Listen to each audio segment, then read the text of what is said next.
ہم کریں گے ہر مظلوم کی حمایت۔ बिस्मिल्लाहिर्रहमानिर्रहीम। अस्सलाम वालेकुम। मैं हूं हुरैन फातिमा और आप देख रहे हैं हिमायती न्यूज HD चैनल। नजर डालते हैं आज की अहम खबरों पर। कराची PS सुखन के सिपाही खालिद हिमायती की जाली इल्जामात के खिलाफ आवाज बुलंद। कराची से PS सुखन के सिपाही खालिद हिमायती ने अपने ऊपर लगाए गए इल्जामात को बेबुनियाद करार देते हुए सख्त रद्द अमल का इजहार किया है।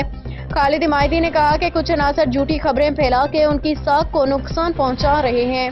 उन्होंने सिंध पुलिस के IG SP मलीर और दीगर आला हुकाम से अपील की है कि इस मामले पे फौरी एक्शन लिया जाए और झूठी खबरें चलाने वालों के खिलाफ कानूनी कार्रवाई की जाए। मेरे खिलाफ चलाई जाने वाली खबरें फेक हैं। खालिद हिमायती ने अपनी बेगुनाही का दावा करते हुए कहा, जिसने मेरे बारे में झूठी खबर चलाई है वो सबूत पेश करे। अगर मैं वाकई चोरी या डकैती में मुलविस हूँ तो मुझे नौकरी की क्या जरूरत है।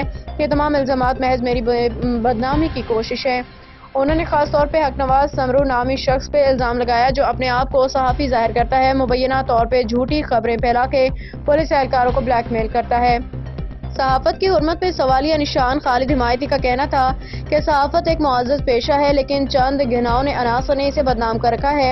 उन्होंने दावा किया कि हक नवाज समरू मुख्तलिफ पुलिस स्टेशंस जैसे थाना शाह लतीफ, थाना बिन कासिम और थाना स्टील टाउन के एहलकारों को ब्लैकमेल करके भत्ता वसूल करता है।